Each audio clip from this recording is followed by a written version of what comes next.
ਅੱਜ ਤੋਂ ਕੁਝ ਸਮਾਂ ਪਹਿਲਾਂ ਇੱਦਾਂ ਦੇ ਪ੍ਰਧਾਨ ਹੁੰਦੇ ਸੀ ਗੁਰਦੁਆਰਾ ਸਾਹਿਬ ਦੇ ਕਿ ਉਹ ਨਿਤਨੇਮ ਉਹਨਾਂ ਨੂੰ ਜ਼ਬਾਨੀ ਯਾਦ ਹੁੰਦਾ ਸੀ।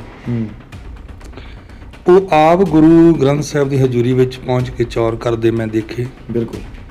ਪਰ ਅੱਜ ਦੇ ਜਿਹੜੇ ਪ੍ਰਬੰਧਕ ਨੇ ਉਹ ਮੈਂ ਮਹੀਨੇ ਕੁ ਬਾਅਦ ਉਹਨਾਂ ਨੂੰ ਗੋਲਕ ਖੋਲ੍ਹਣ ਵਾਸਤੇ ਆਉਂਦਿਆਂ ਦੇਖਦਾ। ਮੈਂ ਬਹੁਤ ਥਾਵਾਂ 'ਤੇ ਇੱਦਾਂ ਵੀ ਦੇਖਿਆ, ਬਹੁਤ ਥਾਵਾਂ 'ਤੇ ਕਿ ਉਹ ਜਦੋਂ ਬੁਲਾਰਾ ਬੋਲਣ ਲੱਗਦਾ ਉਹਨਾਂ ਨੂੰ ਕਈ ਵਾਰੀ ਕਹਿ ਦਿੰਦੇ ਜੀ ਤੁਸੀਂ ਮੀਟ ਸ਼ਰਾਬ 'ਤੇ ਨਾ ਬੋਲਿਓ, ਤੁਸੀਂ ਮੁੰਦਰੀਆਂ 'ਤੇ ਨਾ ਬੋਲਿਓ, ਤੁਸੀਂ ਇੱਦਾਂ ਦੀ ਕੋਈ ਸਖਤ ਗੱਲ ਨਾ ਕਰਿਓ, ਤੁਸੀਂ ਆਹ ਗੱਲ ਨਾ ਕਰਿਓ, ਆਹ ਗੱਲ ਨਾ ਕਰਿਓ। ਬਹੁਤ ਸਾਰੀਆਂ ਸਟੇਜਾਂ 'ਤੇ ਇਹ ਪ੍ਰੋਬਲਮ ਆ ਰਹੀਆਂ ਨੇ।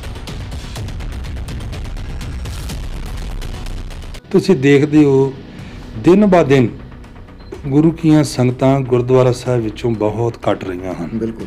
ਕਿਉਂਕਿ ਉਹ ਦੇਖਦੀਆਂ ਨੇ ਕਿ ਜਿਹੜਾ ਗੁਰਦੁਆਰੇ ਸਾਹਿਬ ਨੂੰ ਚਲਾਉਣ ਵਾਲਾ ਬੰਦਾ ਜੀ ਉਹ ਹੀ ਨਹੀਂ ਬਦਲ ਪਾਇਆ ਤੇ ਅਸੀਂ ਕਿਵੇਂ ਬਦਲਾਂਗੇ। ਸ਼੍ਰੋਮਣੀ ਗੁਰਦੁਆਰਾ ਪ੍ਰਬੰਧਕ ਕਮੇਟੀ ਜਾਂ ਫਿਰ ਸ਼੍ਰੀ ਅਕਾਲ ਤਖ਼ਤ ਸਾਹਿਬ ਜੀ ਦੀ ਗੱਲ ਕਰੀਏ, ਐਸੇ ਕਈ ਮਤੇ ਨੇ ਸ਼੍ਰੋਮਣੀ ਗੁਰਦੁਆਰਾ ਪ੍ਰਬੰਧਕ ਕਮੇਟੀ ਦੇ ਸ਼੍ਰੀ ਅਕਾਲ ਤਖ਼ਤ ਸਾਹਿਬ ਦੇ ਹੁਕਮਨਾਮੇ ਨੇ ਜਿਹਦੇ ਵਿੱਚ ਬਾਕੀ ਗੁਰਦੁਆਰਾ ਸਾਹਿਬਾਨਾਂ ਨੂੰ ਇਹ ਆਦੇਸ਼ ਕੀਤਾ ਜਾਂਦਾ ਹੈ ਬਈ ਗ੍ਰੰਥੀ ਸਿੰਘ ਦੀ ਜਾਂ ਫਿਰ ਪ੍ਰਚਾਰਕ ਦੀ ਉਹਨਾਂ ਦੀ ਟੂਕ ਮਾਤਰ ਸੇਵਾ ਕੀਤੀ ਜਾਵੇ, ਉਹਨਾਂ ਦੀ ਸਥਿਤੀ ਨੂੰ ਸੁਧਾਰਿਆ ਜਾਵੇ।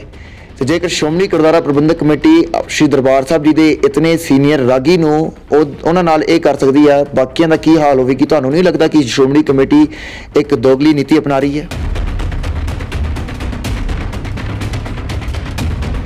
ਉਹ ਪਹਿਲਾਂ ਸਾਨੂੰ ਆਪ ਹੀ ਸਤਿਕਾਰ ਕਰਨਾ ਪਏਗਾ ਤੇ ਫਿਰ ਦੂਜੇ ਨੂੰ ਆਪਾਂ ਸਤਿਕਾਰ ਕਰਨ ਦਾ ਉਪਦੇਸ਼ ਦੇ ਸਕਦੇ ਹਾਂ। ਜੇ ਆਪਾਂ ਸਤਿਕਾਰ ਨਹੀਂ ਕਰਦੇ ਤੇ ਫਿਰ ਦੂਜਾ ਕਿਵੇਂ ਕਰੇਗਾ?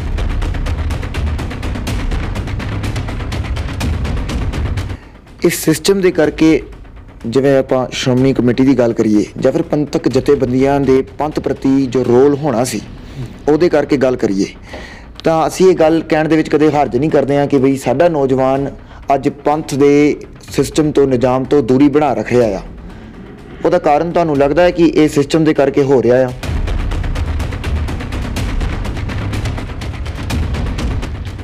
ਬਹੁਤ ਸਾਰੇ ਰਾਗੀ ਸਿੰਘ ਇਸੇ ਕਰਕੇ ਹਰਿਮੰਦਰ ਸਾਹਿਬ ਤੋਂ ਜਾਂ ਹੋਰਨਾਂ ਗੁਰਦੁਆਰਿਆਂ ਤੋਂ ਉਹ ਵਿਦੇਸ਼ ਸ਼ਿਫਟ ਹੋ ਗਏ ਨੇ ਕਿ ਉਹਨਾਂ ਨੂੰ ਪ੍ਰਬੰਧ ਕੋਲੋਂ ਇਨਸਾਫ ਨਹੀਂ ਮਿਲਿਆ।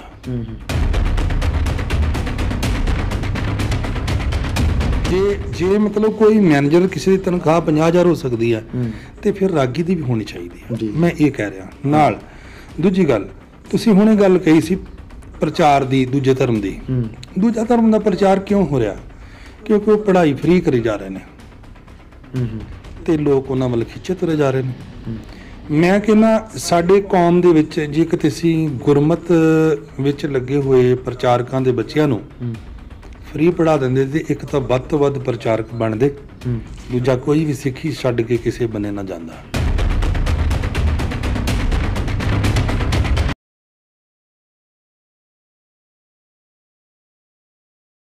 ਗੁਰੂ ਰੂਪ ਸਾਧ ਸੰਗਤ ਜੀਓ, ਵਾਹਿਗੁਰੂ ਜੀ ਕਾ ਖਾਲਸਾ, ਵਾਹਿਗੁਰੂ ਜੀ ਕੀ ਫਤਿਹ। ਵਿਰਸਾ ਚੈਨਲ ਕਸ਼ਮੀਰ ਦੇਖ ਰਹੇ ਸਮੂਹ ਦਰਸ਼ਕਾਂ ਦਾ ਬਹੁਤ ਬਹੁਤ ਸਵਾਗਤ ਹੈ ਜੀ। ਦਾਸ ਪ੍ਰਭਜੋਤ ਸਿੰਘ।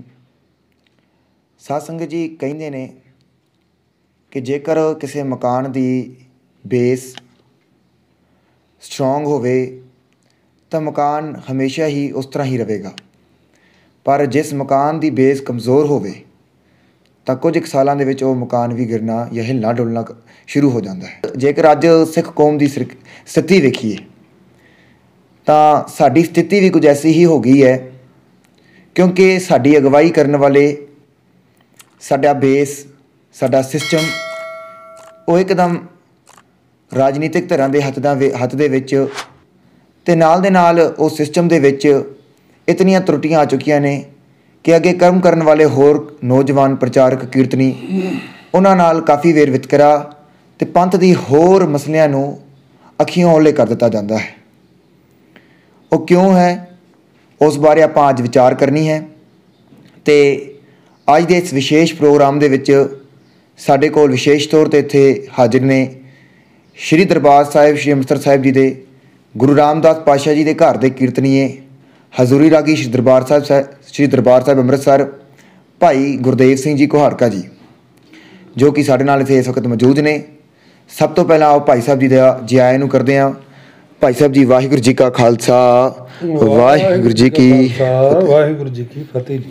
ਸਭ ਤੋਂ ਪਹਿਲਾਂ ਤਾਂ ਭਾਈ ਸਾਹਿਬ ਜੀ, ਆਪ ਜੀ ਦਾ ਬਹੁਤ ਬਹੁਤ ਧੰਨਵਾਦ ਕਿ ਆਪ ਜੀ ਅੱਜ ਸਾਡੇ ਇਸ ਵਿਸ਼ੇਸ਼ ਪ੍ਰੋਗਰਾਮ ਦੇ ਵਿੱਚ ਹਾਜ਼ਰ ਹੋਏ, ਸਾਨੂੰ ਸਮਾਂ ਬਖਸ਼ਿਆ। ਉਹਦੇ ਨਾਲ ਹੀ ਜੰਮੂ ਕਸ਼ਮੀਰ ਦੀ ਸੰਗਤ ਦੀ ਤਰਫ ਤੋਂ ਆਪ ਜੀ ਨੂੰ ਜੀ ਆਇਆਂ ਨੂੰ ਆਖਦੇ ਹਾਂ। ਜੰਮੂ ਕਸ਼ਮੀਰ ਦੇ ਵਿੱਚ ਦੱਸ ਦਈਏ ਕਿ ਭਾਈ ਸਾਹਿਬ ਜੀ ਇਸ ਸਮੇਂ ਕਸ਼ਮੀਰ ਦੇ ਵਿੱਚ ਵਿਸ਼ੇਸ਼ ਤੌਰ 'ਤੇ ਜੋ ਗੁਰੂ ਪੰਚਮ ਪਾਤਸ਼ਾਹ ਜੀ ਸ਼ਹਾਦਤ ਨੂੰ ਸਮਰਪਿਤ ਸ਼ਹੀਦੀ ਦੇ ਦੀਵਾਨ ਅਲੱਗ-ਅਲੱਗ ਥਾਵਾਂ 'ਤੇ ਲੱਗ ਰਹੇ ਨੇ। ਉਹਦੇ ਵਿੱਚ ਵਿਸ਼ੇਸ਼ ਤੌਰ 'ਤੇ ਹਾਜ਼ਰੀ ਭਰਨ ਦੇ ਲਈ ਭਾਈ ਗੁਰਦੇਵ ਸਿੰਘ ਜੀ ਕੋਹੜਕਾ ਅਤੇ ਉਹਨਾਂ ਦਾ ਸਮੂਹ ਰਾਗੀ ਜਥਾ ਕਸ਼ਮੀਰ ਦੀ ਧਰਤੀ 'ਤੇ ਅੱਜ ਪਹੁੰਚਿਆ ਹੈ। ਅਤੇ ਇੱਕ ਵਾਰ ਫਿਰ ਤੋਂ ਆਪ ਜੀ ਦਾ ਜੀ ਆਇਆਂ ਨੂੰ ਆਖਦੇ ਹਾਂ। ਬਹੁਤ ਬਹੁਤ ਧੰਨਵਾਦ ਆਪ ਜੀ ਦਾ ਵੀ ਸੰਗਤਾਂ ਦੇ ਰੂਬਰੂ ਕਰਾਉਣ ਲਈ ਜੀ।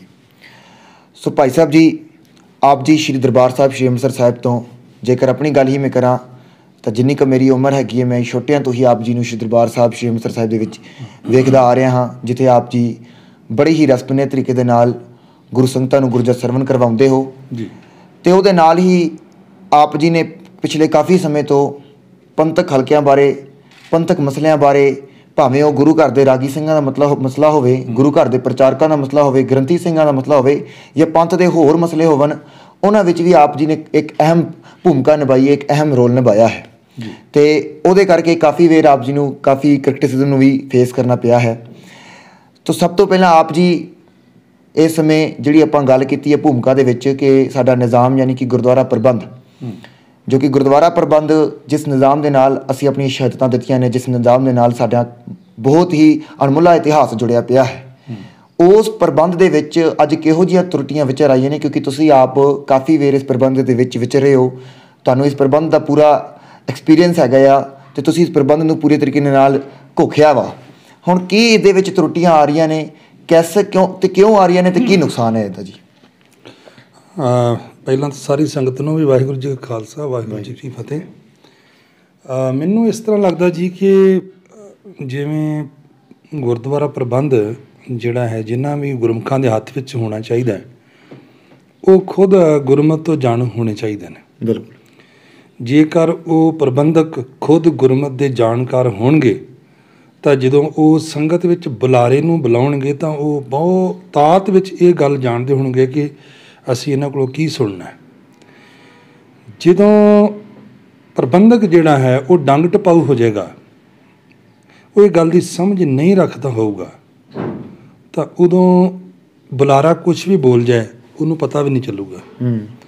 ਅੱਜ ਤੋਂ ਕੁਝ ਸਮਾਂ ਪਹਿਲਾਂ ਇੱਦਾਂ ਦੇ ਪ੍ਰਧਾਨ ਹੁੰਦੇ ਸੀ ਗੁਰਦੁਆਰਾ ਸਾਹਿਬ ਦੇ ਕਿ ਉਹ ਨਿਤਨੇਮ ਉਹਨਾਂ ਨੂੰ ਜ਼ਬਾਨੀ ਯਾਦ ਹੁੰਦਾ ਸੀ। ਉਹ ਆਪ ਗੁਰੂ ਗ੍ਰੰਥ ਸਾਹਿਬ ਦੀ ਹਜ਼ੂਰੀ ਵਿੱਚ ਪਹੁੰਚ ਕੇ ਚੌਰ ਕਰਦੇ ਮੈਂ ਦੇਖੇ। ਬਿਲਕੁਲ। ਪਰ ਅੱਜ ਦੇ ਜਿਹੜੇ ਪ੍ਰਬੰਧਕ ਨੇ ਉਹ ਮੈਂ ਮਹੀਨੇ ਕੁ ਬਾਅਦ ਉਹਨਾਂ ਨੂੰ ਗੋਲਕ ਖੋਲ੍ਹਣ ਵਾਸਤੇ ਆਉਂਦਿਆਂ ਦੇਖਦਾ, ਉਹਦੇ ਵਿੱਚ ਉਹ ਗੁਰਦੁਆਰਾ ਸਾਹਿਬ ਵਿੱਚ ਨਹੀਂ ਆਉਂਦੇ। ਔਰ ਕਈ ਪ੍ਰਬੰਧਕ ਆਉਂਦੇ ਵੀ ਨੇ, ਇਹ 'ਚ ਮੈਂ ਨਾਲ ਕਹਿ ਦੇਵਾਂ ਵੀ ਸਾਰੇ ਇੱਦਾਂ ਦੇ ਨਹੀਂ ਨੇ, ਬਹੁਤਾਤ ਵਿੱਚ ਨਹੀਂ ਆਉਣ ਵਾਲੇ ਨੇ, ਪਰ ਕੁਝ ਗਿਣਤੀ ਵਿੱਚ ਚੰਗੇ ਪ੍ਰਬੰਧਕ ਵੀ ਹੈਗੇ ਨੇ। ਤਾਂ ਇਸ ਕਰਕੇ ਜਿਹੜੀ ਸਾਡੀ ਨੀਂਹ ਹੈ ਉਹ ਕਮਜ਼ੋਰ ਹੋ ਰਹੀ ਹੈ ਕਿ ਜਿਤਨੇ ਵੀ ਮੈਂਬਰ ਚੁਣੇ ਜਾਂਦੇ ਨੇ ਗੁਰਦੁਆਰਾ ਕਮੇਟੀਆਂ ਦੇ, ਉੱਪਰ ਤੋਂ ਲੈ ਕੇ ਥੱਲੇ ਤੱਕ, ਉਹਨਾਂ ਮੈਂਬਰਾਂ ਦੇ ਘਰਾਂ ਵਿੱਚ ਜੇ ਅਸੀਂ ਝਾਤੀ ਪਾਉਂਦੇ ਹਾਂ ਤਾਂ ਉਹਨਾਂ ਦੇ ਘਰਾਂ ਵਿੱਚ ਸਾਰੇ ਮੈਂਬਰਾਂ ਦੇ ਨਹੀਂ, ਪਰ ਬਹੁਤਾਤ ਗਿਣਤੀ ਵਿੱਚ ਮੈਂਬਰਾਂ ਦੇ ਘਰਾਂ ਵਿੱਚ ਜੇਕਰ ਅਸੀਂ ਜਾ ਕੇ ਸਿੱਖੀ ਲੱਭਣ ਦੀ ਕੋਸ਼ਿਸ਼ ਕਰੀਏ ਤਾਂ ਸਾਨੂੰ ਨਿਰਾਸ਼ਤਾ ਹੀ ਹੁੰਦੀ ਹੈ। ਬਿਲਕੁਲ। ਜਿਹਦਾ ਕਰਕੇ ਉਹ ਡਟ ਕੇ ਪਹਿਰਾ ਨਹੀਂ ਦੇ ਸਕਦੇ। ਕਿਉਂਕਿ ਉਹਨਾਂ ਨੂੰ ਵੀ ਇਹ ਡਰ ਹੁੰਦਾ ਕਿ ਸਾਡੇ ਮੂੰਹ 'ਤੇ ਆਣ ਕੇ ਕੋਈ ਇਹ ਨਾ ਕਹਦੇ ਜਾ ਕੇ ਪਹਿਲਾਂ ਆਪਦਾ ਘਰ 'ਤੇ ਸੰਭਾਲ। ਜਿਹਦਾ ਕਰਕੇ ਸਿੱਖੀ ਦੇ ਵਿੱਚ ਉਹ ਡਟ ਕੇ ਪ੍ਰਚਾਰ ਵੀ ਨਹੀਂ ਕਰਾ ਪਾਉਂਦੇ। ਮੈਂ ਬਹੁਤ ਥਾਵਾਂ 'ਤੇ ਇੱਦਾਂ ਵੀ ਦੇਖਿਆ, ਬਹੁਤ ਥਾਵਾਂ 'ਤੇ ਕਿ ਉਹ ਜਦੋਂ ਬੁਲਾਰਾ ਬੋਲਣ ਲੱਗਦਾ ਉਹਨਾਂ ਨੂੰ ਕਈ ਵਾਰੀ ਕਹਿ ਦਿੰਦੇ ਜੀ ਤੁਸੀਂ ਮੀਟ ਸ਼ਰਾਬ 'ਤੇ ਨਾ ਬੋਲਿਓ, ਤੁਸੀਂ ਮੁੰਦਰੀਆਂ 'ਤੇ ਨਾ ਬੋਲਿਓ, ਤੁਸੀਂ ਇੱਦਾਂ ਦੀ ਕੋਈ ਸਖਤ ਗੱਲ ਨਾ ਕਰਿਓ, ਤੁਸੀਂ ਆਹ ਗੱਲ ਨਾ ਕਰਿਓ, ਆਹ ਗੱਲ ਨਾ ਕਰਿਓ।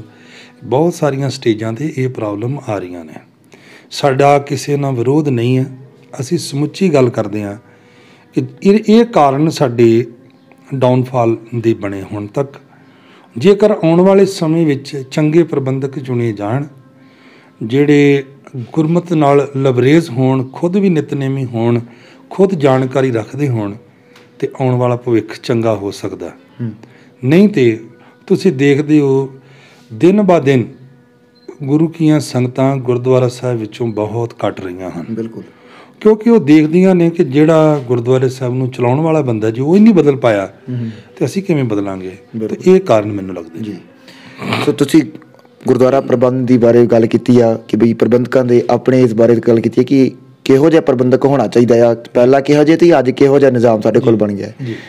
ਇਹਦੇ ਨੁਕਸਾਨ ਜਿਹੜਾ ਹੈ ਦੇਖੀਏ ਤਾਂ ਕਿਹੋ ਜਿਹਾ ਨੁਕਸਾਨ ਇਸ ਵਕਤ ਪੰਥ ਨੂੰ ਇਸ ਕਰਕੇ ਝੇਲਣਾ ਪੈ ਰਿਹਾ ਵਾ, ਤੁਸੀਂ ਦੱਸਿਓ ਇਸ ਬਾਰੇ। ਜਿਹੜਾ ਨੁਕਸਾਨ ਹੈ ਜੀ ਉਹ ਤਾਂ ਤੁਹਾਡੇ ਸਾਹਮਣੇ ਆ ਵੀ ਜਿਨ੍ਹਾਂ ਦੇ ਘਰ ਵਿੱਚੋਂ ਗੁਰਮਤ ਉੱਡ ਗਈ ਤੇ ਨੁਕਸਾਨ ਹੀ ਨੁਕਸਾਨ ਆ। ਅੱਗੋਂ ਵੇਖੀ ਬੱਚੇ ਵੀ ਉਹਨਾਂ ਵੱਲੇ ਵੇਖ ਕੇ ਨੁਕਸਾਨ 'ਚ ਜਾਣਗੇ, ਦੂਜੇ ਬੱਚੇ ਵੇਖਣਗੇ ਕਿ ਜੇ ਉਹਨਾਂ ਦੇ ਬੱਚੇ ਇੱਦਾਂ ਨੇ। ਮੈਂ ਇਹ ਨਹੀਂ ਕਹਿੰਦਾ ਵੀ ਇਕੱਲੇ ਪ੍ਰਧਾਨਾਂ ਦੇ, ਕਈ ਪ੍ਰਚਾਰਕ ਵੀ ਸਾਡੇ ਦੇ ਸ਼੍ਰੇਣੀ ਵਿੱਚ ਆਉਂਦੇ ਨੇ, ਮੈਂ ਇਹ ਮੁਨਕਰ ਨਹੀਂ ਹੁੰਦਾ ਜੀ, ਪਰ ਸਾਨੂੰ ਸਾਰਿਆਂ ਨੂੰ, ਮੈਨੂੰ ਆਪਣੇ ਆਪ ਨੂੰ ਔਰ ਸਾਡੇ ਸਾਰੇ ਭਾਈਚਾਰੇ ਨੂੰ ਔਰ ਸਾਰੇ ਹੀ ਪ੍ਰਬੰਧਕ ਕਮੇਟੀਆਂ ਦੇ ਮੁੱਖ ਸੇਵਾਦਾਰਾਂ ਤੋਂ ਲੈ ਕੇ ਨੀਚੇ ਤੱਕ ਸਾਰਿਆਂ ਨੂੰ ਇਸ ਗੱਲ 'ਤੇ ਪਹਿਰਾ ਦੇਣ ਦੀ ਲੋੜ ਹੈ ਕਿ ਅਸੀਂ ਆਪਣੇ ਘਰ ਤੋਂ ਪ੍ਰਚਾਰ ਸ਼ੁਰੂ ਕਰੀਏ। ਜੇ ਘਰ ਤੋਂ ਪ੍ਰਚਾਰ ਸ਼ੁਰੂ ਕਰਾਂਗੇ ਤਾਂ ਬਹੁਤ ਕਾਮਯਾਬੀ ਵਿੱਚ ਜਾਵਾਂਗੇ। ਜੀ ਬਿਲਕੁਲ, ਉਹੀ ਗੱਲ ਹੈ ਜਿਵੇਂ ਗੁਰਬਾਣੀ ਦੇ ਵਿੱਚ ਕਹਿੰਦਾ ਬਈ ਜਨ ਨਾਨਕ ਧੂੜ ਮੰਗੇ ਤਿਸ ਗੁਰਸਿੱਖ ਕੀ, ਜੋ ਆਪ ਜਪੈ ਅਵਰਹਾ ਨਾਮ ਜਪਾਵੇ। ਸੋ ਇਹੀ ਗੱਲ ਹੈ ਜੋ ਭਾਈ ਸਾਹਿਬ ਜੀ ਨੇ ਬੜੀ ਹੀ ਸਪਸ਼ਟ ਤੌਰ 'ਤੇ ਸਾਨੂੰ ਦੱਸੀ ਹੈ। ਜੇਕਰ ਅਸੀਂ ਆਪ ਨਾ ਜੁੜੇ ਹਾਂ ਤਾਂ ਦੂਜਿਆਂ ਨੂੰ ਜੋੜਨ ਦੀ ਸਮਰੱਥਾ ਸਾਡੇ ਕੋਲ ਨਹੀਂ ਹੋਵੇਗੀ। ਸੋ ਭਾਈ ਸਾਹਿਬ ਜੀ, ਜਿਸ ਦਰ ਤੋਂ ਆਪ ਜੀ ਆਏ ਹੋ, ਸ਼੍ਰੀ ਗੁਰੂ ਰਾਮਦਾਸ ਜੀ ਪਾਤਸ਼ਾਹ ਜੀ ਦਾ ਦਰ, ਸਾਰਿਆਂ ਦੀ ਇੱਕ ਰਾਗੀ ਸਿੰਘ ਦੀ ਮੁਰਾਦ ਰਹਿੰਦੀ ਹੈ ਕਿ ਉਸ ਜਗ੍ਹਾ 'ਤੇ ਜਾ ਕੇ ਸ਼੍ਰੀ ਗੁਰੂ ਰਾਮਦਾਸ ਜੀ ਦੇ ਪਾਤਸ਼ਾਹ ਜੀ ਦੇ ਦਰ ਦੇ ਵਿੱਚ ਜਾ ਕੇ ਸੇਵਾ ਨਿਭਾਈਏ ਅਤੇ ਆਪ ਜੀ ਨੂੰ ਇਹ ਸੁਭਾਗ ਪ੍ਰਾਪਤ ਹੋਇਆ ਹੈ। ਪਰ ਸ਼੍ਰੀ ਦਰਬਾਰ ਸਾਹਿਬ ਅੰਮ੍ਰਿਤਸਰ ਦੇ ਵਿੱਚ ਕੱਲ੍ਹ ਨੂੰ ਹੀ ਖਬਰ ਮਿਲੀ ਹੈ ਕਿ ਆਪ ਜੀ ਦੇ ਪਿਛਲੀਆਂ ਹੀ ਪੰਥਕ ਹਲਕਿਆਂ ਦੇ ਵਿੱਚ ਜੋ ਆਪ ਜੀ ਨੇ ਮੁੱਦੇ ਉਠਾਏ, ਸ਼ਾਇਦ ਉਹਦੇ ਕਾਰਨ ਅਸੀਂ ਦੇਖ ਸਕਦੇ ਹਾਂ ਕਿ ਪਿਛਲੀ ਵਾਰਾਂ ਵੀ ਅਤੇ ਇਸ ਵਾਰ ਫਿਰ ਤੋਂ ਆਪ ਜੀ ਦੀ ਤਬਦੀਲੀ ਜਿਹੜੀ ਹੈ ਹੁਣ ਤਖਤ ਸ਼੍ਰੀ ਦਮਦਮਾ ਸਾਹਿਬ ਵਿਖੇ ਕਰ ਦਿੱਤੀ ਗਈ ਹੈ। ਹਾਂਜੀ। ਅਤੇ ਸ਼੍ਰੋਮਣੀ ਗੁਰਦੁਆਰਾ ਪ੍ਰਬੰਧਕ ਕਮੇਟੀ ਜਾਂ ਫਿਰ ਸ਼੍ਰੀ ਅਕਾਲ ਤਖਤ ਸਾਹਿਬ ਜੀ ਦੀ ਗੱਲ ਕਰੀਏ, ਐਸੇ ਕਈ ਮਤੇ ਨੇ ਸ਼੍ਰੋਮਣੀ ਗੁਰਦੁਆਰਾ ਪ੍ਰਬੰਧਕ ਕਮੇਟੀ ਦੇ ਸ਼੍ਰੀ ਅਕਾਲ ਤਖਤ ਸਾਹਿਬ ਦੇ ਹੁਕਮਨਾਮੇ ਨੇ ਜਿਹਦੇ ਵਿੱਚ ਬਾਕੀ ਗੁਰਦੁਆਰਾ ਸਾਹਿਬਾਨਾਂ ਨੂੰ ਇਹ ਆਦੇਸ਼ ਕੀਤਾ ਜਾਂਦਾ ਹੈ ਬਈ ਗ੍ਰੰਥੀ ਸਿੰਘ ਦੀ ਜਾਂ ਫਿਰ ਪ੍ਰਚਾਰਕ ਦੀ ਉਹਨਾਂ ਦੀ ਟੂਕ ਮਾਤਰ ਸੇਵਾ ਕੀਤੀ ਜਾਵੇ, ਉਹਨਾਂ ਦੀ ਸਥਿਤੀ ਨੂੰ ਸੁਧਾਰਿਆ ਜਾਵੇ। ਅਤੇ ਜੇਕਰ ਸ਼੍ਰੋਮਣੀ ਗੁਰਦੁਆਰਾ ਪ੍ਰਬੰਧਕ ਕਮੇਟੀ ਸ਼੍ਰੀ ਦਰਬਾਰ ਸਾਹਿਬ ਜੀ ਦੇ ਇਤਨੇ ਸੀਨੀਅਰ ਰਾਗੀ ਨੂੰ ਉਹਨਾਂ ਨਾਲ ਇਹ ਕਰ ਸਕਦੀ ਆ, ਬਾਕੀਆਂ ਦਾ ਕੀ ਹਾਲ ਹੋਵੇਗੀ? ਤੁਹਾਨੂੰ ਨਹੀਂ ਲੱਗਦਾ ਕਿ ਸ਼੍ਰੋਮਣੀ ਕਮੇਟੀ ਇੱਕ ਦੋਗਲੀ ਨੀਤੀ ਅਪਣਾ ਰਹੀ ਹੈ?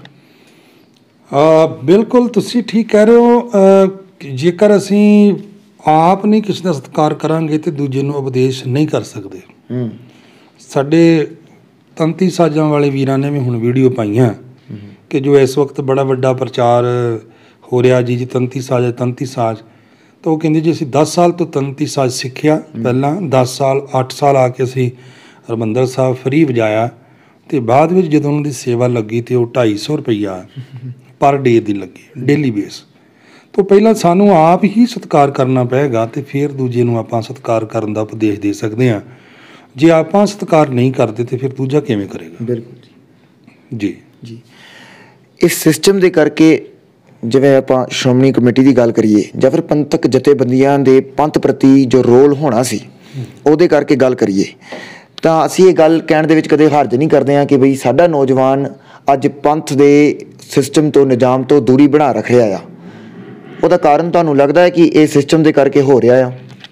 ਬਹੁਤ ਸਾਰੇ ਰਾਗੀ ਸਿੰਘ ਇਸੇ ਕਰਕੇ ਹਰਿਮੰਦਰ ਸਾਹਿਬ ਤੋਂ ਜਾਂ ਹੋਰਨਾਂ ਗੁਰਦੁਆਰਿਆਂ ਤੋਂ ਉਹ ਵਿਦੇਸ਼ ਸ਼ਿਫਟ ਹੋ ਗਏ ਨੇ ਕਿ ਉਹਨਾਂ ਨੂੰ ਪ੍ਰਬੰਧ ਕੋਲੋਂ ਇਨਸਾਫ ਨਹੀਂ ਮਿਲਿਆ।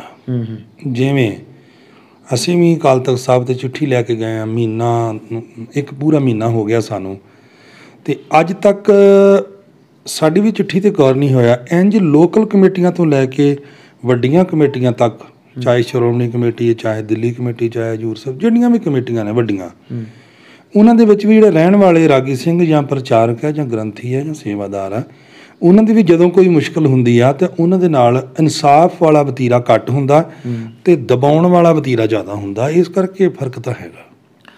ਸੋ ਜਿਵੇਂ ਕਿ ਭਾਈ ਸਾਹਿਬ ਜੀ ਨੇ ਦੱਸਿਆ ਕਿ ਕਿਸ ਤਰ੍ਹਾਂ ਅੱਜ ਸਾਡੇ ਪੰਥਕ ਨਿਜ਼ਾਮ ਦੇ ਕਰਕੇ ਅੱਜ ਜੋ ਘਾਟ ਸਾਨੂੰ ਝੇਲਣੀ ਪੈ ਰਹੀ ਹੈ ਉਹ ਸਾਰਾ ਘਾਟ ਸਾਡੇ ਆਪਣੇ ਹੀ ਨਿਜ਼ਾਮ ਦੇ ਕਰਕੇ ਬਣਿਆ ਹੋਇਆ ਹੈ।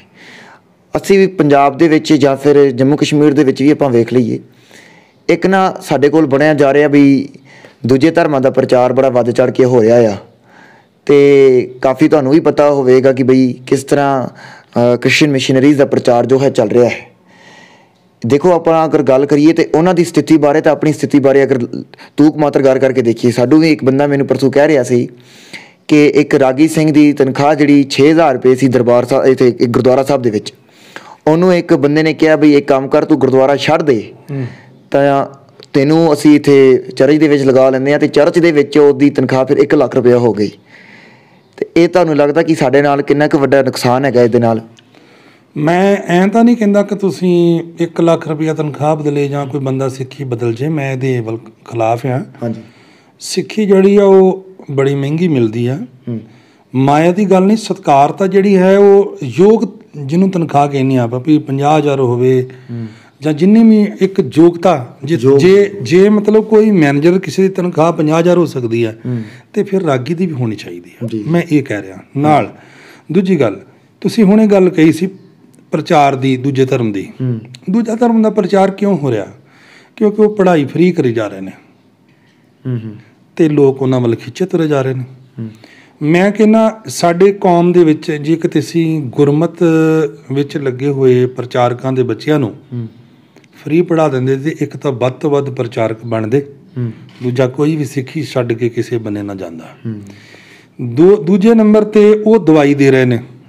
ਅਸੀਂ ਲੰਗਰ ਤਾਂ ਲਾ ਸਕਦੇ ਹਾਂ ਫੋਟੋ ਕਰਾਉਣ ਵਾਸਤੇ ਵੀ ਇੰਨੀ ਦਵਾਈ ਵੰਡਤੀ ਕਰੋਨਾ 'ਚ, ਇੰਨਾ ਲੰਗਰ ਵੰਡਤਾ ਕਰੋਨਾ 'ਚ, ਪਰ ਅਸੀਂ ਕਦੀ ਆਪਣੇ ਭਾਈਚਾਰੇ ਵਾਸਤੇ ਨਹੀਂ ਲੰਗਰ ਲਾਇਆ ਦਵਾਈਆਂ ਦਾ। ਆਪਣੇ ਵਾਸਤੇ ਕਦੀ ਕੋਈ ਇੱਕ ਹੌਸਪੀਟਲ ਨਹੀਂ ਬਣਾ ਸਕੇ ਜਿੱਥੇ ਕੌਮ ਦੇ ਜੁੜੇ ਪ੍ਰਚਾਰਕਾਂ ਦਾ ਇਲਾਜ ਹੁੰਦਾ। ਇਹ ਘਾਟ ਹੈ ਸਾਡੇ 'ਚ ਇਹ ਘਾਟ ਆ ਕਿ ਅਸੀਂ ਪ੍ਰਚਾਰਕ ਦੇ ਬੱਚਿਆਂ ਨੂੰ ਜਾਂ ਪ੍ਰਚਾਰਕ ਦੇ ਪਰਿਵਾਰ ਨੂੰ ਨਹੀਂ ਸੰਭਾਲਣ ਦਾ ਯਤਨ ਕੀਤਾ। ਜੇ ਗੁਰੂਆਂ ਦੇ ਨਾਂ 'ਤੇ ਹਸਪਤਾਲ ਬਣੇ ਵੀ ਆ ਤੇ ਉਹਨਾਂ ਦਾ ਵੀ ਟੋਕਾ ਬਹੁਤ ਤੇਜ਼ ਹੈ, ਉੱਥੇ ਬੰਦਾ ਜਾਣੋਂ ਡਰਦਾ। ਤੋ ਇਸ ਕਰਕੇ ਸਾਨੂੰ ਇਹ ਸੋਚਣਾ ਚਾਹੀਦਾ ਕਿ ਜੇਕਰ ਸਾਡੀ ਕੌਮ ਦੇ ਵਿੱਚ ਰਹਿਣ ਵਾਲੇ ਮੁਖੀ ਸੱਜਣ ਇਹਨਾਂ ਗੱਲਾਂ ਵੱਲ ਧਿਆਨ ਦੇ ਦੇਣ ਕਿ ਉਹ ਚੰਗੇ ਹੌਸਪੀਟਲ ਬਣਾ ਦੇਣ ਜਿੱਥੇ ਕੌਮ ਦਾ ਪ੍ਰਚਾਰਕ ਜਾਂ ਗੁਰਸਿੱਖ ਬੰਦਾ ਜਾ ਕੇ ਇਲਾਜ ਕਰਵਾ ਸਕਦਾ, ਚੰਗੇ ਸਕੂਲ ਬਣਾ ਲੈਂਦੇ ਜਿੱਥੇ ਕੌਮ ਦੇ ਪ੍ਰਚਾਰਕਾਂ ਦੇ ਬੱਚੇ ਜਾਂ ਕੌਮ ਨਾਲ ਜੁੜੇ ਲੋਕ ਪੜ੍ਹ ਸਕਦੇ, ਉਹਨਾਂ ਦੇ ਬੱਚੇ ਪੜ੍ਹ ਸਕਦੇ, ਤੇ ਸਾਡੀ ਇਹ ਹਾਲਤ ਨਹੀਂ ਸੀ ਹੋਣੀ। ਅਸੀਂ ਅੱਜ ਤੱਕ ਕਿਸੇ ਨੂੰ ਕਮਰਾ ਨਹੀਂ ਫ੍ਰੀ ਦੇ ਸਕੇ, ਬਾਕੀ ਤੇ ਕੀ ਦੇ ਦੇਣਾ ਸੀ। ਇਹ ਸਾਡੀਆਂ ਘਾਟਾਂ ਨੇ। ਜੇਕਰ ਇਹ ਘਾਟਾਂ ਨੂੰ ਅਸੀਂ ਦੂਰ ਕਰਦੇ ਜਾਈਏ ਇੱਕ ਇੱਕ ਕਰਕੇ ਤੇ ਸ਼ਾਇਦ ਅਸੀਂ ਬਹੁਤ ਵੱਡਾ ਪ੍ਰਚਾਰ ਆਪੇ ਕਰ ਸਕਦੇ ਹਾਂ। ਸਾਡੇ ਕੋਲੇ ਸੰਗਤ ਰਹਿਣ ਆਉਂਦੀ ਹੈ, ਸੰਗਤ ਨੂੰ ਕਦੀ ਵੀ ਅਸੀਂ ਕੋਈ ਇੱਦਾਂ ਦਾ ਪਲੈਨਿੰਗ ਨਹੀਂ ਦਿੱਤੀ ਕਿ ਜਦੋਂ ਸਾਡੇ ਕੋਲ ਆਉਣ ਤੇ ਜਾਣ ਲੱਗਿਆ ਜਦੋਂ ਕਮਰਾ ਛੱਡਣ ਤੇ ਕੀ ਜੀ ਇੱਕ ਬੁੱਕ ਹੈ ਤੁਸੀਂ ਲੈ ਜਾਓ, ਕਿਤਾਬ ਲੈ ਜਾਓ, ਬਿਲਕੁਲ ਇਹ ਪੜ੍ਹਿਓ ਜਾ ਕੇ, ਜਾਂ ਰਾਹ ਤੁਸੀਂ ਜਾਣਾ ਟ੍ਰੇਨ 'ਚ ਪਲੇਨ 'ਚ 10 ਪੰਨਿਆਂ 20 ਪੰਨਿਆਂ ਦੀ ਕਿਤਾਬ ਤੁਸੀਂ ਭਾਈ ਪੜ੍ਹਦੇ ਜਾਓ ਜਿਹਦੇ ਵਿੱਚ ਗੁਰੂਆਂ ਦਾ ਇਤਿਹਾਸ ਲਿਖਿਆ ਹੁੰਦਾ, ਕਦੇ ਸਾਡੇ ਕਰਨੀ ਵਾਲੇ ਗੁਰਸਿੱਖਾਂ ਦਾ ਲਿਖਿਆ ਹੁੰਦਾ। ਛੋਟੀਆਂ ਛੋਟੀਆਂ ਕਿਤਾਬਾਂ ਬਣਾ ਕੇ ਵੰਡਣ ਦੀ ਅੱਜ ਅਤਿਅੰਤ ਲੋੜ ਹੈ। ਤੁਸੀਂ ਕੱਲ੍ਹ ਦੇਖਿਆ ਆਪਾਂ ਜਿਵੇਂ ਛੋਟੇ ਛੋਟੇ ਬੱਚਿਆਂ ਨੂੰ ਇੱਕ ਇੱਕ ਚਾਕਲੇਟ ਦਿੱਤੀ, ਤੇ ਅੱਜ ਮੈਂ ਜਿਨ੍ਹਾਂ ਦੇ ਘਰ ਨਾਸ਼ਤਾ ਕਰਨ ਗਿਆ ਸਾਂ ਉਹਨਾਂ ਦੇ ਬੱਚਿਆਂ 'ਚ ਬੜਾ ਉਤਸ਼ਾਹ ਸੀ ਕਿ ਅਸੀਂ ਅੰਕਲ ਹੁਣ ਜਕਾਲਾ ਛੱਡਿਆ ਕਰਾਂਗੇ, ਸਾਨੂੰ ਰੋਜ਼ ਚਾਕਲੇਟ ਮਿਲਿਆ ਕਰੂਗੀ। ਤਾਂ ਇੱਦਾਂ ਬੱਚਿਆਂ ਨੂੰ ਜਾਂ ਸਿਆਣੇ ਬੰਦਿਆਂ ਨੂੰ ਮੋਲਡ ਕੀਤਾ ਜਾ ਸਕਦਾ ਵਾ ਜੇਕਰ ਸਾਡੇ ਪ੍ਰਬੰਧਕ ਸੱਜਣ ਧਿਆਨ ਦੇਣ। ਪਰ ਹੋ ਕੀ ਰਿਹਾ ਵਾ, ਜੇਕਰ ਅਸੀਂ ਇੱਦਾਂ ਦੀ ਕੋਈ ਰਾਇ ਦਿੰਦੇ ਹਾਂ ਤੇ ਉਲਟ ਰਿਐਕਸ਼ਨ ਸਾਡੇ ਤੇ ਆ ਰਿਹਾ ਜੀ ਇਹ ਸਾਡੇ ਖੋਰੇ ਪ੍ਰਬੰਧ ਦੀ ਬਦਨਾਮੀ ਕਰਦੇ ਆ। ਉਹ ਨਹੀਂ ਭਰਾਓ, ਅਸੀਂ ਕਿਸੇ ਪ੍ਰਬੰਧ ਦੀ ਬਦਨਾਮੀ ਨਹੀਂ ਕਰਦੇ, ਅਸੀਂ ਤਾਂ ਸੁਚੇਤ ਕਰ ਰਹੇ ਹਾਂ ਤੁਹਾਨੂੰ ਸਮਾਂ ਰਹਿੰਦਿਆਂ ਕਿ ਤੁਸੀਂ ਸਾਰੇ ਸੁਚੇਤ ਹੋ ਜਾਓ। ਗੁਰਦੁਆਰਾ ਸਾਹਿਬ ਦੀਆਂ ਬਿਲਡਿੰਗਾਂ ਤਾਂ ਵੱਡੀਆਂ ਹੋ ਰਹੀਆਂ ਨੇ ਪਰ ਗੁਰਦੁਆਰਾ ਸਾਹਿਬ 'ਚੋਂ ਗਿਣਤੀ ਘੱਟ ਰਹੀ ਆ। ਇਹਨੂੰ ਕਿਸੇ ਵੀ ਤਰੀਕੇ ਨਾਲ ਆਪਾਂ ਬਹਾਲ ਕਰਨਾ ਆਪਣਾ ਸਾਰਿਆਂ ਦਾ ਫਰਜ਼ ਬਣਦਾ ਹੈ। ਜੀ ਜੀ। ਸੋ ਭਾਈ ਸਾਹਿਬ ਜੀ, ਇਸ ਸਮੇਂ ਜਿਹੜਾ ਸਿੱਖ ਪੰਥ ਆਪਣਾ ਜੂਨ 84 ਦਾ ਜੋ ਮਹੀਨਾ ਮਨਾ ਰਹੀ ਹੈ, ਇਸ ਮਹੀਨੇ ਦੇ ਵਿੱਚ ਜਾਂ ਇਸ ਹਫ਼ਤੇ ਦੀ ਹੀ ਗੱਲ ਕਰੀਏ 10 ਦਿਨਾਂ ਦਾ ਪੂਰਾ ਸੰਤਾਪ ਸਿੱਖ ਕੌਮ ਨੇ ਜੋ ਹੰਢਾਇਆ ਹੈ, ਉਹ ਇਤਿਹਾਸ ਅੱਜ ਵੀ ਅੱਖੀ ਡਿੱਟੇ ਉਹ ਜਿਹੜੇ ਸੰਤਾਪ ਹੰਢਾਉਣ ਵਾਲੇ ਜਿਹੜੇ ਸਾਡੇ ਸਾਹਮਣੇ ਨੇ, ਉਹਦੇ ਨਾਲ ਹੀ ਨੌਜਵਾਨਾਂ ਦੀ ਬਹੁਤ ਜ਼ਿਆਦਾ ਭਾਵਨਾ ਇਸ ਪੂਰੇ ਸੰਤਾਪ, ਇਸ ਪੂਰੇ ਵਰਤਾਰੇ ਦੇ ਨਾਲ ਜੁੜੀ ਪਈ ਆ। ਤੇ ਤੁਹਾਨੂੰ ਲੱਗਦਾ ਬਈ ਜੂਨ 84 ਦੇ ਘੱਲੂਘਾਰੇ ਦੇ ਜਿਹੜਾ ਵਰਤਾਰਾ ਹੈ, ਅਗਰ ਉਸ ਤੋਂ ਬਾਅਦ ਦੀ ਗੱਲ ਕਰੀਏ ਕਿ ਸਾਡਾ ਸਿੱਖ ਸਿਆਸਤ ਇੱਕਦਮ ਉਹਦੇ ਵਿੱਚ ਚੇਂਜ ਹੋ ਚੁੱਕੀ ਹੈ, ਤੁਹਾਨੂੰ ਕੀ ਲੱਗਦਾ? ਮੈਨੂੰ ਇਹ ਲੱਗਦਾ ਵੀ 84 ਦੇ ਨਾਂ 'ਤੇ ਹੋਣ ਜਾਂ ਬੰਦੀ ਸਿੰਘਾਂ ਦੇ ਨਾਂ 'ਤੇ ਹੋਣ, ਸਿਰਫ ਸਿਆਸੀ ਰੋਟੀਆਂ ਸੇਕੀਆਂ ਜਾਂਦੀਆਂ ਵਾ, ਇੰਪਲੀਮੈਂਟ ਕੁਛ ਨਹੀਂ ਆ। ਜੀ ਮੈਨੂੰ ਤੇ ਇਉਂ ਲੱਗਦਾ ਕਿ ਜਦ 6 ਜੂਨ ਆਉਂਦਾ, ਉਹ ਹਫਤਾ ਆਉਂਦਾ, ਉਸ ਹਫਤੇ ਵਿੱਚ ਅਸੀਂ ਨਾਅਰੇ ਮਾਰ ਕੇ ਤੇ ਫਿਰ ਭੁੱਲ ਜਾਂਦੇ ਹਾਂ। ਸਾਲ ਬਾਅਦ ਅਗਲੇ ਸਾਲ ਨਾਅਰੇ ਮਾਰਦੇ ਹਾਂ। ਸਾਰਾ ਸਾਲ ਸਾਨੂੰ ਮੁੜ ਕੇ ਚੇਤਾ ਹੀ ਨਹੀਂ, ਅਸੀਂ ਚੇਤਾ ਨਹੀਂ ਕਰਦੇ ਕਿ ਅਸੀਂ ਪਲੈਨਿੰਗ ਕਿੱਦਾਂ ਕਰੀਏ ਕਿ ਇਸ ਚੀਜ਼ ਨੂੰ ਅਸੀਂ ਹੋਰਨਾਂ ਲੋਕਾਂ ਤੱਕ ਕਿੱਦਾਂ ਪਹੁੰਚਾਈਏ। ਹੋ ਸਕਦਾ ਮੈਂ ਗਲਤ ਹੋਵਾਂ, ਜੇ ਮੈਂ ਗਲਤ ਹੋਵਾਂ ਤਾਂ ਮੈਨੂੰ ਮਾਫੀ ਦਿਆ ਜੇ। ਇੰਨਾ ਵੱਡਾ ਘੱਲੂਘਾਰਾ ਸਾਡਾ ਹੋਇਆ, ਅੱਜ ਧੀਰੇ ਧੀਰੇ ਕਰਕੇ ਤੁਹਾਨੂੰ ਇੱਕ ਫੋਟੋ ਵੀ ਨਹੀਂ ਲਾਉਣ ਦਿੱਤੀ ਜਾਂਦੀ, ਤੁਹਾਨੂੰ ਇੱਕ ਝੰਡੇ ਤੇ ਫੋਟੋ ਨਹੀਂ ਲਾਉਣ ਦਿੱਤੀ ਜਾਂਦੀ, ਤੁਹਾਨੂੰ ਕਿਤੇ ਉਹਦਾ ਨਾਮ ਨਹੀਂ ਲੈਣ ਦਿੱਤਾ ਜਾਂਦਾ, ਜਦ ਕਿ ਉਹ ਆਪਦੇ ਧਰਮ ਵਾਸਤੇ ਜੋ ਮਰਜ਼ੀ ਕਰ ਸਕਦੇ ਹਨ। ਉਹ ਆਪਦੇ ਧਰਮ ਵਾਸਤੇ ਹਥਿਆਰ ਚੁੱਕ ਕੇ ਨਾਅਰੇ ਮਾਰ ਸਕਦੇ ਹਨ, ਕਈ ਕੁਛ ਕਰ ਸਕਦੇ ਹਨ, ਤੁਸੀਂ ਕੁਝ ਨਹੀਂ ਕਰ ਸਕਦੇ। ਪਰ ਇਹ ਕਿਉਂ ਨਹੀਂ ਹੋ ਸਕਿਆ? ਕਿਉਂਕਿ ਸਾਡੇ 6 ਜੂਨ ਦੇ ਦਿਹਾੜਾ ਮਨਾਉਣ ਵਾਲੇ ਵੀ ਜਿਹੜਾ ਧਿਰਾਂ ਨੇ ਉਹ ਪਾਰਟੀਆਂ ਹੋਈਆਂ ਨੇ, ਵੱਖਰੀਆਂ ਨੇ। ਸਭ ਨੂੰ ਪਤਾ ਕਿ ਅੰਦਰੋਂ ਇੱਕ ਨਹੀਂ ਹੈਗੇ, ਪਾਰਟੇ ਹੋਏ ਨੇ। ਕਮ ਸੇ ਕਮ ਇਹ ਜਿਹੜਾ ਹਫਤਾ ਵਾ, ਇਸ ਹਫਤੇ ਵਿੱਚ ਤੇ ਇੱਕ ਹੋ ਕੇ ਬਹਿ ਜਾਈਏ। ਪਰ ਇਹਨਾਂ ਹਫਤਿਆਂ ਵਿੱਚ ਕੀ ਹੁੰਦਾ ਰਿਹਾ ਵਾ ਵੀ ਜੇ ਕੋਈ 6 ਜੂਨ ਦਾ ਦਿਹਾੜਾ ਮਨਾਉਣ ਗਿਆ ਤਾਂ ਉੱਥੇ ਡਾਂਗ ਛੋਟਾ ਚੱਲਦਾ ਰਿਹਾ। ਪਿਛਲੇ ਦਿਨਾਂ 'ਚ ਆਪਾਂ ਦੇਖਿਆ, ਅਸੀਂ 6 ਜੂਨ ਦੇ ਦਿਹਾੜੇ ਵਿੱਚ ਕਿੱਦਾਂ ਆਪਣੀ ਕੌਮ ਦਾ ਜਲੂਸ ਕੱਢਿਆ। ਕਿਧਰੇ ਕੋਈ ਮੀਟਿੰਗਾਂ ਹੀ ਨਹੀਂ ਕਰ ਸਕੇ ਅਸੀਂ ਪਹਿਲਾਂ, ਵੀ ਜਿੰਨੀਆਂ ਧਿਰਾਂ ਵਾਂ ਵੀ ਇੱਕ ਵਾਰੀ ਜਿਵੇਂ ਹੁਣ ਮੀਟਿੰਗਾਂ ਹੋਈਆਂ ਬੰਦੀ ਸਿੰਘਾਂ ਵਾਸਤੇ, ਕਿ ਹਰੇਕ 6 ਜੂਨ ਤੋਂ ਪਹਿਲਾਂ ਇੱਦਾਂ ਦੀਆਂ ਕੋਈ ਮੀਟਿੰਗਾਂ ਨਹੀਂ ਹੋ ਸਕਦੀਆਂ ਕਿ ਜਿਹਦੇ ਵਿੱਚ ਪੰਥ ਇਕੱਠਾ ਹੋ ਕੇ ਕਹੇ ਯਾਰ ਆਪਾਂ ਇੱਦਾਂ ਨਹੀਂ ਇੱਦਾਂ ਕਰਾਂਗੇ। ਬਿਲਕੁਲ। ਤਾਂ ਕਿਧਰੇ ਨਾ ਕਿਧਰੇ ਇੱਕ ਮੇਲ ਦੀ ਸਾਡੇ 'ਚ ਕਮੀ ਹੈ। ਅਸੀਂ ਜਿਹਨੂੰ ਮਰਜ਼ੀ ਦੂਰ ਕਰ ਸਕਦੇ ਹਾਂ, ਲਾਗੇ ਨਹੀਂ ਕਰ ਸਕਦੇ। ਹਰੇਕ ਬੰਦਾ ਰਿਐਕਟ ਇੱਦਾਂ ਕਰਦਾ ਕਿ ਜੋ ਵੀ ਕੋਈ ਗੱਲ ਕਰਦਾ ਇਹਨੂੰ ਦਬਾ ਦਿਓ। ਤਾਂ ਜਿਹੜਾ ਦਬਾਉਣਾ ਜਾਂ ਦੱਬ ਦੇਣਾ ਜਾਂ ਬੋਲਣ ਨਾ ਦੇਣਾ, ਸਿੱਖ ਨੂੰ ਸਿੱਖ ਹੀ ਮਾਰ ਰਿਹਾ ਵਾ, ਹੋਰ ਨਹੀਂ ਕੋਈ ਮਾਰ ਰਿਹਾ। ਜੀ। ਸੋ ਭਾਈ ਸਾਹਿਬ ਜੀ, ਆਪ ਜੀ ਨੇ ਸਾਰਿਆਂ ਹੀ ਮੁੱਦਿਆਂ ਉੱਪਰ ਪੂਰੇ ਹੀ ਖੁੱਲ੍ਹ ਕੇ ਆਪ ਜੀ ਨੇ ਇਸ ਉੱਪਰ ਵਿਚਾਰ ਕੀਤੀ ਅਤੇ ਆਪਣੇ ਵਿਚਾਰ ਦੇ ਨਾਲ ਸੰਗਤਾਂ ਨੂੰ ਸੁਚੇਤ ਕੀਤਾ ਹੈ ਕਿ ਸਾਡਾ ਪ੍ਰਬੰਧ ਕਿਹੋ ਜਿਹਾ ਚੱਲ ਰਿਹਾ ਹੈ ਅਤੇ ਕਿਹੋ ਜਿਹਾ ਹੋਣਾ ਚਾਹੀਦਾ ਹੈ। ਸੋ ਮੈਂ ਭਾਈ ਸਾਹਿਬ ਜੀ ਅਖੀਰ ਦੇ ਵਿੱਚ ਤੁਹਾਨੂੰ ਦੱਸ ਦਿਆਂ ਕਿ ਜੇਕਰ ਤੁਸੀਂ ਜੰਮੂ ਕਸ਼ਮੀਰ ਦੇ ਵਿੱਚ ਆਏ ਹੋ ਤਾਂ ਜੰਮੂ ਕਸ਼ਮੀਰ ਦੇ ਵਿੱਚ ਵੀ ਅਗਲੇ ਕੁਝ ਦਿਨਾਂ ਦੇ ਵਿੱਚ ਗੁਰਦੁਆਰਾ ਪ੍ਰਬੰਧ ਦੀਆਂ ਚੋਣਾਂ ਪੂਰੇ ਜੰਮੂ ਕਸ਼ਮੀਰ ਘਾਟੀ ਦੇ ਵਿੱਚ ਹੋਣ ਜਾ ਰਹੀਆਂ ਨੇ, ਅਤੇ ਜਿਹਦੇ ਵਿੱਚ ਅਲੱਗ-ਅਲੱਗ ਇਲਾਕਿਆਂ ਤੋਂ ਨੁਮਾਇੰਦਾ ਜਿਹੜੇ ਪ੍ਰਬੰਧਕ ਜਣ ਨੇ ਉਹ ਖੜ੍ਹੇ ਹੋ ਰਹੇ ਨੇ। ਤੁਹਾਨੂੰ ਕੀ ਸੁਣਿਆ ਹੈ ਜੰਮੂ ਕਸ਼ਮੀਰ ਦੇ ਲੋਕਾਂ ਦਾ, ਅਤੇ ਤੁਸੀਂ ਉਹਨਾਂ ਪ੍ਰਬੰਧਕਾਂ ਨੂੰ ਜਿਹੜੇ ਖੜ੍ਹੇ ਹੋਣ ਵਾਲੇ ਨੇ ਉਹਨਾਂ ਬਾਰੇ ਤੁਸੀਂ ਕੀ ਕਹਿਣਾ ਚਾਹੁੰਦੇ ਹੋ ਜੀ? ਮੈਂ ਇੱਥੋਂ ਦੇ ਗੁਰਦੁਆਰਿਆਂ ਬਾਰੇ ਬਹੁਤ ਜ਼ਿਆਦਾ ਜਾਣਦਾ ਨਹੀਂ, ਮੈਂ ਥੋੜ੍ਹੇ ਸਮੇਂ 'ਚ ਹੀ ਹੁਣੇ ਆਇਆ ਵਾਂ, ਪਰ ਫਿਰ ਵੀ ਮੈਂ ਜਿੰਨਿਆਂ ਕੁ ਗੁਰਸਿੱਖਾਂ ਨੂੰ ਮਿਲਿਆ ਇੱਥੇ ਬੜੇ ਚੰਗੀ ਸੰਗਤ ਆ, ਬਹੁਤ ਸਿੱਖੀ ਸਰੂਪ ਆ ਸਾਰਿਆਂ ਦੇ ਕੋਲੇ, ਬੜਾ ਅੱਛਾ ਲੱਗਦਾ ਜਦੋਂ ਅਸੀਂ ਆਉਂਦੇ ਹਾਂ। ਪਰ ਮੈਂ ਇਹ ਬੇਨਤੀ ਜ਼ਰੂਰ ਕਰੂੰਗਾ ਗੁਰੂ ਕੀ ਸੰਗਤ ਨੂੰ ਵੀ ਅਤੇ ਪ੍ਰਬੰਧਕਾਂ ਨੂੰ ਵੀ, ਜਿਹੜੇ ਵੀਰ ਮੇਰੇ ਖਲੋ ਰਹੇ ਆ ਗੁਰਦੁਆਰੇ ਦੀਆਂ ਚੋਣਾਂ 'ਚ, ਕਿ ਜੇਕਰ ਉਹਨਾਂ ਨੂੰ ਗੁਰਬਾਣੀ ਆਉਂਦੀ ਆ ਤਾਂ ਮੁਬਾਰਕ ਹੈ, ਜੇ ਨਹੀਂ ਆਉਂਦੀ ਤਾਂ ਜ਼ਰੂਰ ਪਹਿਲਾਂ ਗੁਰਬਾਣੀ ਨੂੰ ਸਿੱਖਣ, ਗੁਰਬਾਣੀ ਦੀ ਸੋਝੀ ਲੈਣ ਅਤੇ ਫਿਰ ਗੁਰਦੁਆਰੇ ਦੀ ਜ਼ਰੂਰ ਸੇਵਾ ਲੈਣ। ਇਹ ਕੋਈ ਆਮ ਪ੍ਰਬੰਧ ਨਹੀਂ ਆ ਕਿਸੇ ਹੋਟਲ ਦਾ ਕਰ ਲੈਣਾ ਜਾਂ ਕਿਸੇ ਸਕੂਲ ਦਾ ਕਰ ਲੈਣਾ। ਇਹ ਗੁਰਮਤਿ ਦਾ ਅਸਥਾਨ ਆ, ਗੁਰਦੁਆਰਾ, ਜਿੱਥੋਂ ਗੁਰਮਤਿ ਦੀ ਸੋਝੀ ਮਿਲਣੀ ਹੁੰਦੀ ਆ। ਤਾਂ ਸਾਨੂੰ ਸਾਰਿਆਂ ਨੂੰ ਹੀ ਮਿਲ ਕੇ ਗੁਰੂ ਕੀ ਸੰਗਤ ਨੂੰ ਵੀ ਅਸੀਂ ਬੇਨਤੀਆਂ ਕਰਦੇ ਹਾਂ ਕਿ ਉਹ ਵੀ ਯੋਗ ਬੰਦੇ ਨੂੰ ਵੋਟਾਂ ਪਾ ਕੇ ਜ਼ਰੂਰ ਗੁਰਦੁਆਰਾ ਸਾਹਿਬ 'ਚ ਭੇਜਣ। ਕਈ ਵਾਰੀ ਅਸੀਂ ਇੱਦਾਂ ਕਰ ਲੈਂਦੇ ਹਾਂ ਕਿ ਮੈਨੂੰ ਫਲਾਣੇ ਨੇ ਕਹਿਤਾ ਨਹੀਂ ਆਪਾਂ ਵੋਟ ਇੱਧਰ ਹੀ ਪਾਉਣੀ, ਨਹੀਂ ਯਾਰ ਅਸੀਂ ਤਾਂ ਇੱਧਰ ਹੀ ਪਾਉਣੀ ਹੈ। ਇੱਦਾਂ ਨਾ ਕਰਿਆ ਕਰੋ। ਗੁਰੂ ਦੇ ਨਾਂ 'ਤੇ ਜਿਹੜਾ ਵੀ ਸਹੀ ਬੰਦਾ ਵਾ ਉਹਨੂੰ ਜ਼ਰੂਰ ਵੋਟ ਪਾਉਣ, ਜਿਹੜਾ ਯੋਗ ਆ।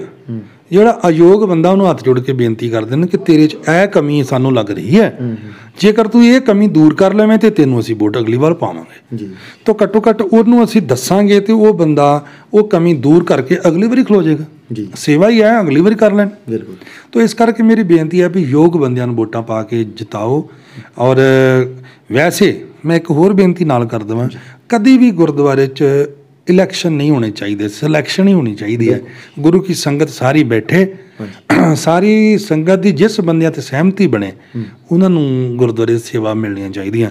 ਪਰ ਵੇਖਣ ਵਿੱਚ ਆਇਆ ਕਿ ਇਸ ਤਰ੍ਹਾਂ ਹੁੰਦਾ ਨਹੀਂ ਆ, ਝਗੜੇ ਕਰ ਬੈਂਦੇ, ਅਸੀਂ ਸਮਝ ਨਹੀਂ ਰੱਖਦੇ। ਤਾਂ ਇਸ ਕਰਕੇ ਇਲੈਕਸ਼ਨਾਂ ਹੋਣ ਲੱਗ ਗਈਆਂ।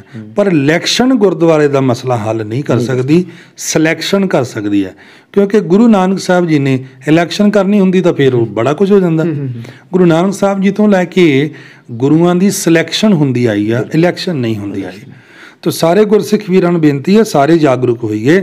ਜੇ ਜਿੱਥੇ ਜਿੱਥੇ ਕਮੀ ਹੈ, ਜਿਹਨੂੰ ਆਪਾਂ ਦੇਖਦੇ ਹਾਂ, ਜੋ ਸੰਗਤ ਸਾਨੂੰ ਵੀ ਸੁਝਾਅ ਦਿੰਦੀ, ਅਸੀਂ ਖਿਹੜੇ ਮੱਥੇ ਪ੍ਰਵਾਨ ਕਰਦੇ। ਉਸੇ ਵਕਤ ਮੈਂ ਅੱਜ ਵੀ ਕਹਿੰਦਾ ਕੋਈ ਵੀ ਗੁਰੂ ਕੀ ਸੰਗਤ ਦਾਸ ਨੂੰ ਕੋਈ ਸੁਝਾਅ ਦਿੰਦੀ ਹੈ ਨਾ, ਖਿੜੇ ਮੱਥੇ ਦਿਓ, ਅਸੀਂ ਉਹਦੇ ਤੇ ਗੌਰ ਕਰਾਂਗੇ।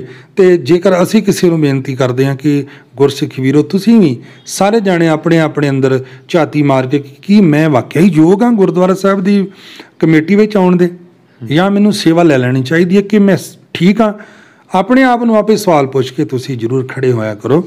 ਤਾਂ ਇਹ ਬੜਾ ਚੰਗਾ ਉਦਮ ਹੈ ਕਿ ਤੁਸੀਂ ਗੁਰਦੁਆਰੇ ਦੀ ਸੇਵਾ ਕਰਨ ਲਈ ਤਤਪਰ ਹੁੰਦੇ ਹੋ। ਪਰ ਕਦੀ ਵੀ ਇੱਕ ਸਿੱਖ ਇਲੈਕਸ਼ਨ ਤੋਂ ਬਾਅਦ ਦੂਜੇ ਸਿੱਖ ਦੀਆਂ ਪੱਗਾਂ ਨਾ ਤਾਰਿਆ ਕਰੋ, ਲੜਾਈਆਂ ਝਗੜੇ ਨਾ ਕਰਿਆ ਕਰੋ, ਪੀਸਫੁਲ ਆਪਣਾ ਕਾਰਜ ਕਰੋ, ਗੁਰੂ ਤੁਹਾਡੀ ਸੇਵਾ ਨੂੰ ਹੋਰ ਭਾਗ ਲਾਵੇਗਾ ਜੀ। ਸੋ ਭਾਈ ਸਾਹਿਬ ਜੀ, ਆਪ ਜੀ ਦਾ ਬਹੁਤ ਬਹੁਤ ਧੰਨਵਾਦ। ਆਪ ਜੀ ਨੇ ਸਾਡੇ ਨਾਲ ਕੀਮਤੀ ਸਮਾਂ ਕੱਢ ਕੇ ਆਪਣਾ ਗੁਰਮਤਿ ਦੀ ਵਿਚਾਰਾਂ ਕੀਤੀਆਂ ਨੇ, ਸਾਨੂੰ ਇਸ ਦੇ ਨਾਲ ਜੋੜਿਆ ਹੈ। ਮੈਂ ਵੀ ਵਿਰਸਾ ਚੈਨਲ ਵੇਖ ਰਹੇ ਸਾਰੇ ਸੰਗਤਾਂ ਦਾ ਧੰਨਵਾਦ ਕਰਦਾ, ਤੁਹਾਡਾ ਵੀ ਧੰਨਵਾਦ ਕਰਦਾ, ਤੁਸੀਂ ਸਾਨੂੰ ਸੰਗਤਾਂ ਦੇ ਰੂਬਰੂ ਕਰਾਇਆ। ਸੋ ਸਾਧ ਸੰਗਤ ਜੀ, ਸਾਡੇ ਨਾਲ ਇਸ ਸਮੇਂ ਜੁੜੇ ਸਨ ਭਾਈ ਸਾਹਿਬ ਭਾਈ ਗੁਰਦੇਵ ਸਿੰਘ ਜੀ ਕੋਹੜਕਾ, ਹਜ਼ੂਰੀ ਕੀਰਤਨੀਏ ਸ਼੍ਰੀ ਦਰਬਾਰ ਸਾਹਿਬ ਸ਼੍ਰੀ ਅੰਮ੍ਰਿਤਸਰ ਸਾਹਿਬ, ਜਿਨ੍ਹਾਂ ਨੇ ਆਪ ਜੀ ਨੂੰ ਪੰਥਕ ਹਲਕਿਆਂ ਦੇ ਵਿੱਚ ਹੋ ਰਹੇ ਮਸਲਿਆਂ ਦੇ ਬਾਰੇ ਸੁਚੇਤ ਕਰਵਾਇਆ, ਨਾਲ ਦੇ ਨਾਲ ਹੋਰ ਵਿਚਾਰਾਂ ਆਪ ਜੀ ਦੇ ਨਾਲ ਰੱਖੀਆਂ ਨੇ। ਲੋੜ ਹੈ ਕਿ ਇਹਨਾਂ ਵਿਚਾਰਾਂ ਉੱਪਰ ਆਪਾਂ ਸਾਰੇ ਹੀ ਅਮਲ ਕਰੀਏ, ਤਾਂ ਹੀ ਸਿੱਖ ਕੌਮ ਦੀ ਹਮੇਸ਼ਾ ਚੜ੍ਹਦੀ ਕਲਾ ਹੋਵੇਗੀ, ਤਾਂ ਹੀ ਸਾਡੇ ਨੌਜਵਾਨ ਵੀ ਪੰਥ ਦੇ ਪ੍ਰਚਾਰ ਪ੍ਰਸਾਰ ਦੇ ਵਿੱਚ ਅੱਗੇ ਆਉਣਗੇ। ਸੋ ਆਓ ਰਲ ਮਿਲ ਕੇ ਗੁਰੂ ਨਾਨਕ ਦੇ ਕਾਫਲੇ ਨੂੰ ਅੱਗੇ ਵਧਾਈਏ ਤੇ ਸਿੱਖੀ ਦੇ ਪ੍ਰਚਾਰ ਪ੍ਰਸਾਰ ਦੇ ਵਿੱਚ ਆਪਣਾ ਯੋਗਦਾਨ ਪਾਈਏ। ਵਿਰਸਾ ਚੈਨਲ ਵੀ ਇਸੇ ਕਰਕੇ ਹੀ ਆਪ ਜੀ ਦੀ ਸੇਵਾ ਦੇ ਵਿੱਚ ਤਤਪਰ ਹੈ। ਸੋ ਜਿਨ੍ਹਾਂ ਵੀਰਾਂ ਨੇ ਅਜੇ ਤੱਕ ਵਿਰਸਾ ਚੈਨਲ ਨੂੰ ਸਬਸਕ੍ਰਾਈਬ ਨਹੀਂ ਕੀਤਾ, ਜ਼ਰੂਰ ਵਿਰਸਾ ਚੈਨਲ ਨੂੰ ਸਬਸਕ੍ਰਾਈਬ ਕਰੋ, ਚੈਨਲ ਦੇ ਨਾਲ ਜੁੜੋ ਤੇ ਨਾਲ ਦੇ ਨਾਲ ਇਹਨੂੰ ਜ਼ਰੂਰ ਸ਼ੇਅਰ ਕਰਿਓ ਜੀ। ਆਪ ਜੀ ਦਾ ਬਹੁਤ ਬਹੁਤ ਧੰਨਵਾਦ। ਮਿਲਦੇ ਹਾਂ ਅਗਲੇ ਕਿਸੇ ਵਿਸ਼ੇ ਦੇ ਵਿੱਚ, ਤਦ ਤੱਕ ਲਈ ਦਾਸ ਨੂੰ ਦਿਓ ਇਜਾਜ਼ਤ। ਵਾਹਿਗੁਰੂ ਜੀ ਕਾ ਖਾਲਸਾ, ਵਾਹਿਗੁਰੂ ਜੀ ਕੀ ਫਤਿਹ।